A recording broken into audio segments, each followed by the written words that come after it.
Have you ever felt the sharp sting of betrayal? The cold, hollow ache of rejection? It's a wound that cuts deeper than most. It might come from a friend you trusted, a family member you thought would always have your back, or a partner who promised a lifetime. It can even come from a dream that collapses, leaving you feeling abandoned by the very future you were building. This pain has a way of replaying in our minds, a constant echo reminding us of what was lost. It can build walls around our hearts, making us question our own worth, making us hesitant to trust again. We find ourselves sitting in the quiet, replaying the scenes, wondering what we did wrong. It's a lonely place, this landscape of a broken heart. But what if I told you that this very brokenness is not the end of your story? What if the deepest wound you carry holds the seed of your greatest strength? What if the very thing that shattered your world is the exact material God intends to use, not just to heal you, but to build something beautiful that will bless others through you? Think of the Japanese art of kintsugi, where broken pottery is mended with gold. The cracks aren't hidden, they are highlighted, becoming a beautiful part of the object's history, making it more precious than before. Your story of pain, when touched by grace, can become a similar masterpiece of resilience and hope. In the next 12 minutes, we're going to explore this very possibility. We won't offer simple platitudes because your pain is real and deserves to be honored. Instead, we will journey together into one of the most powerful stories of betrayal and redemption ever told, the story of Joseph. You might remember him, the young man with the coat of many colors, the favored son with audacious dreams that stirred up a jealousy so fierce in his brothers that they sold him into slavery. His life was a cascade of betrayals, false accusations, and forgotten promises. He was thrown into a pit, sold as a commodity, and unjustly imprisoned. By all accounts, his life was ruined. Yet, from the depths of his despair, Joseph's journey offers us a roadmap. We will uncover 3 profound life lessons from his story. First, we'll explore the power of maintaining perspective, even when you're in the pit, and how to find purpose when your circumstances feel utterly purposeless. Second, we'll examine the integrity he held onto in the face of injustice, learning how character is forged not in comfort, but in crisis.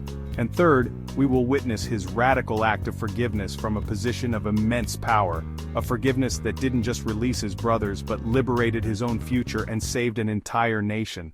But this isn't just about an ancient story, it's about your story.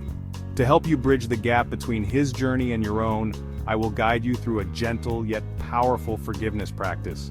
It's a single, actionable exercise designed not to force forgiveness but to create space for it. It's a key, carefully crafted to help you unlock the door that stands between your painful past and the peaceful, purposeful future that awaits you. So I invite you to take a deep breath, find a comfortable space, and give yourself this time. This isn't just about listening, it's about opening a conversation with your own heart. My sincere hope is that by the end of our time together, you will begin to see the cracks in your own story, not as flaws, but as channels for a light you never knew you possessed. Welcome to Seeds of Greatness YouTube channel. Joseph's story teaches us how God redeems betrayal. Let's learn how to apply it. That line, God meant it for good, it's a theology of upward meaning, not cheap consolation. Joseph's life moved through betrayal, false accusation, and then divine elevation, yet each step trained him and kept him faithful.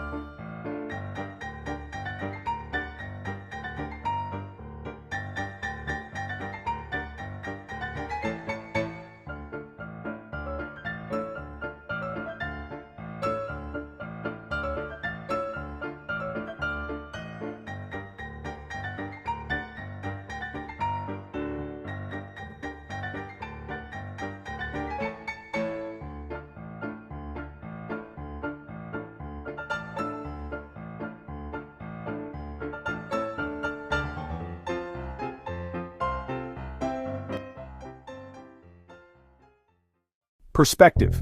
Time can reframe pain into purpose. Patience, steady faith, not instant rescue, builds readiness.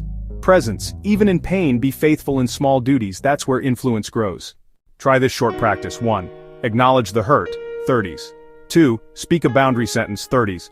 I choose not to carry this as my defining story. 3. Offer a brief blessing. You don't excuse the harm, you release the hold. So how do we bring these profound lessons from Joseph's life into our own? How do you apply this wisdom when you're faced with betrayal or misunderstanding, not on the grand scale of ancient Egypt, but in your office, at your dinner table, and within your own heart? it can feel overwhelming. So let's create a simple, practical response checklist to guide us in those difficult moments. It's not about a rigid formula, but a gentle reminder of the path to healing and strength. The first and perhaps most difficult step on this checklist is this: resist the urge to retaliate. When someone hurts us, the primal instinct is to hurt them back. We want them to feel the same pain they inflicted on us. It feels like justice. But Joseph shows us a different way. When his starving brothers stood before him, not recognizing the powerful man they had sold into slavery, he held all the cards. He could have exacted a terrible revenge. But he didn't. Why? Because retaliation keeps you chained to the person who hurt you. It keeps the cycle of pain spinning, and it corrodes your own soul in the process. Choosing not to retaliate isn't a sign of weakness. It's an act of profound strength. It's you taking back control of your own emotional state. It's declaring that your peace is more valuable than their punishment. The second item on our checklist is to act with truth and grace. This is the delicate balance between being a doormat and being a bulldozer. Acting with truth means we stop pretending we're okay when we're not. It means we find the courage to express our feelings and state our needs clearly and calmly. It's the difference between passive-aggressively saying, "It's fine," and calmly stating, "When you did that, it made me feel disrespected, and I need that to change." Notice the focus is on the action and your feeling, not on attacking their character. This isn't about winning an argument. It's about honoring your own reality and inviting the other person into a more honest relationship. It requires courage, but it's the only way to build a foundation for anything real. And that leads us to the third, crucial point. Preserve your integrity at all costs. Your integrity is the core of who you are. It's the alignment of your actions with your deepest values. In every temptation and trial, from Potiphar's wife to the despair of the dungeon, Joseph held on to his integrity. He chose to be a man of character even when no one was watching, and even when it cost him dearly in the short term. For us, this means making choices that allow us to look ourselves in the mirror with respect. It means refusing to stoop to the level of those who have wronged us. Preserving your integrity is the ultimate act of self-love and self-preservation. It ensures that no matter what others do to you, they cannot take away who you are. Now, following this checklist is about protecting yourself and honoring your values in the moment of crisis. But what about the future? What about rebuilding? This is where we must understand a vital distinction. Redemption doesn't mean blind trust. Forgiveness is a gift you give yourself. It's the internal act of releasing the debt and letting go of the anger that poisons you. You can and should forgive for your own freedom, but trust is different. Trust must be rebuilt, not simply given away again. To offer blind trust to someone who has repeatedly broken it is not gracious, it's unwise. It enables their destructive behavior and sets you up for more pain. This is why rebuilding requires clear boundaries and wiser next steps.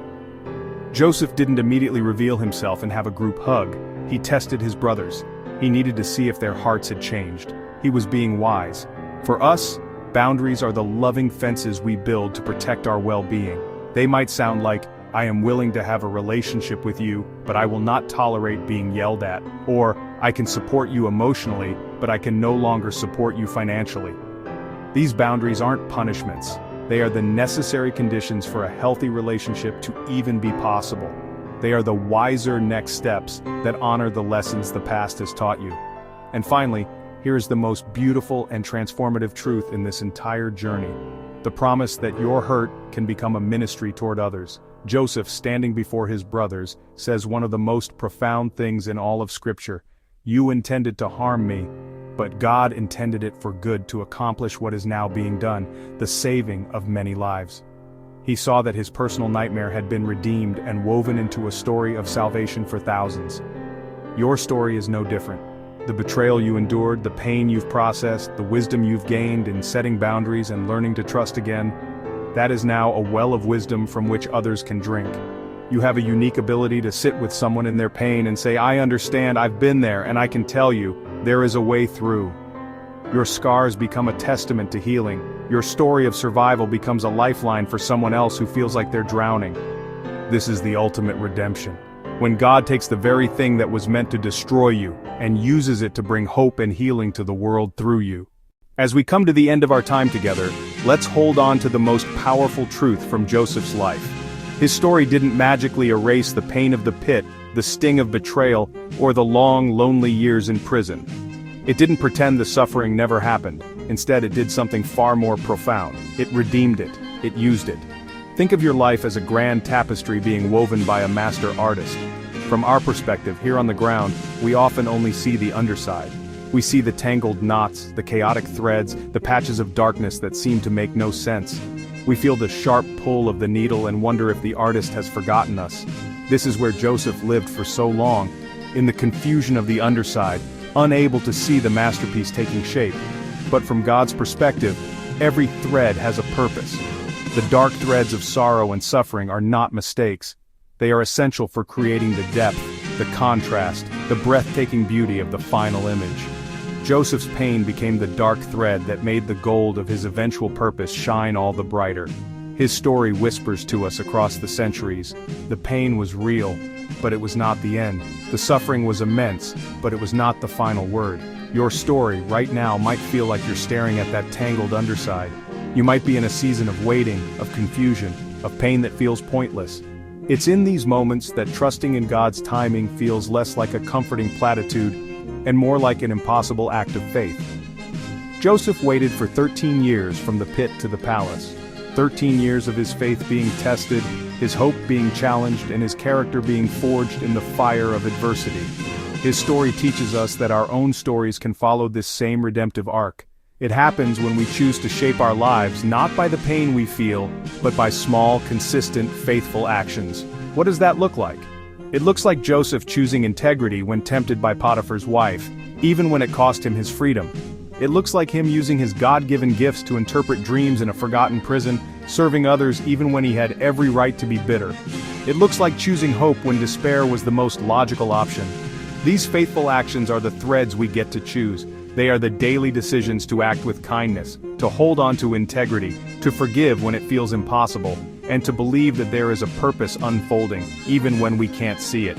Your pain does not have to be the defining feature of your life. It can be the catalyst for a deeper strength, a more profound compassion, and a story of redemption that will one day encourage others. I hope what you've heard today has been a balm to your soul.